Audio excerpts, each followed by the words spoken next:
À l'issue de sa séance de ce jour, mercredi 23 novembre 2022, le Conseil des ministres a pris les décisions suivantes.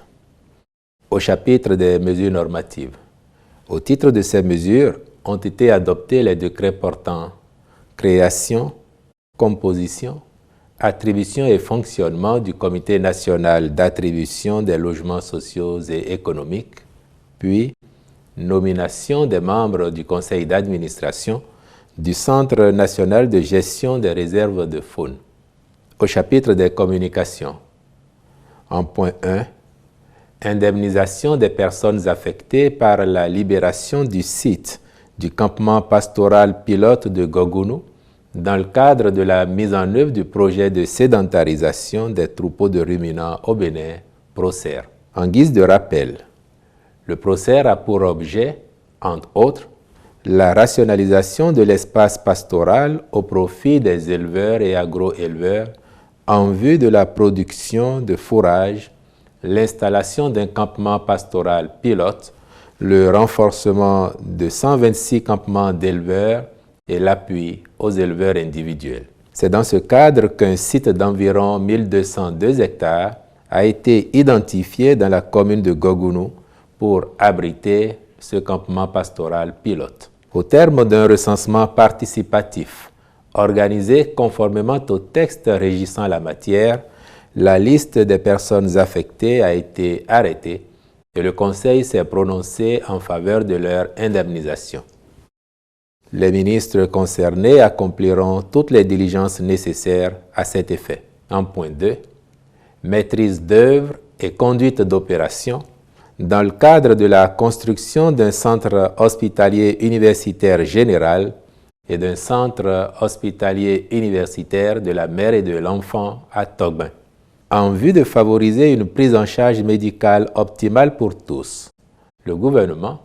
à la suite d'une revue de la carte sanitaire de notre pays, a décidé de poursuivre la modernisation des infrastructures et du plateau technique, d'optimiser les ressources matérielles, financières et humaines et d'élever la qualité des services des soins offerts aux populations. Dans les départements de l'Atlantique et du littoral, il est apparu que les établissements hospitaliers sont actuellement débordés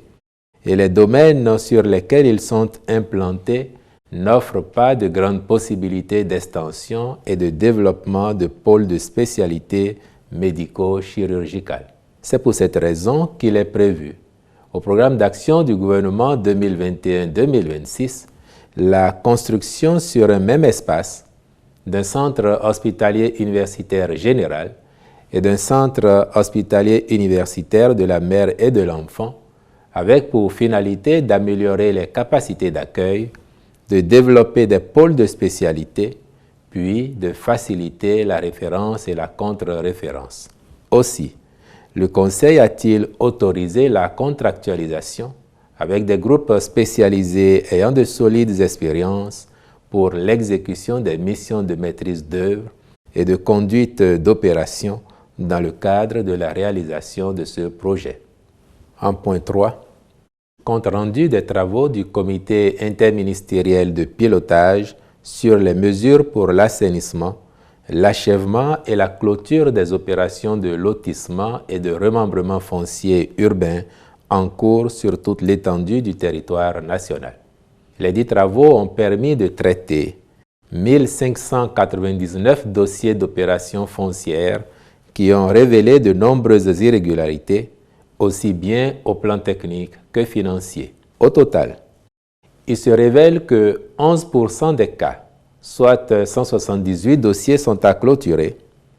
38%, soit 615 dossiers à poursuivre puis à clôturer, et 51%, soit 806 dossiers à soumettre à un groupe d'experts pour une appréciation commune par commune en vue de retenir la suite à y réserver. La mise en œuvre des solutions proposées nécessite, de la part des autorités communales, l'exécution méthodique de tâches dont les grandes lignes ont été fixées par le comité en fonction des cas de figure répertoriés. Pour certaines situations,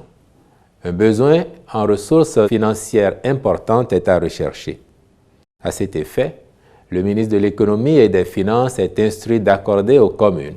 un soutien budgétaire à travers le Fonds d'investissement communal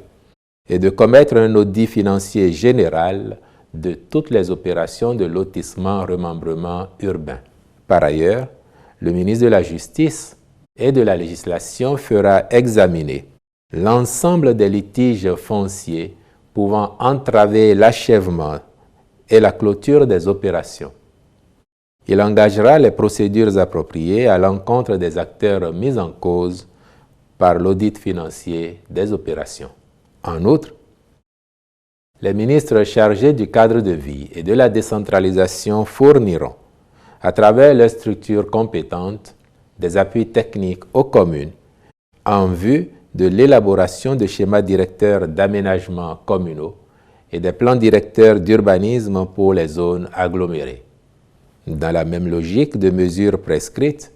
le ministre du Cadre de vie et du Développement durable fera matérialiser et préserver par la cartographie et le bornage les zones humides impropres à l'habitation. Il proposera, en concertation avec les communes concernées et selon l'intérêt stratégique de certains périmètres déjà très densifiés, l'exécution d'opérations spéciales d'aménagement devant permettre une amélioration de l'habitat. Au chapitre des rencontres et manifestations internationales, le Conseil a autorisé l'organisation à Cotonou du 37e congrès annuel de la Société d'anesthésie-réanimation de l'Afrique francophone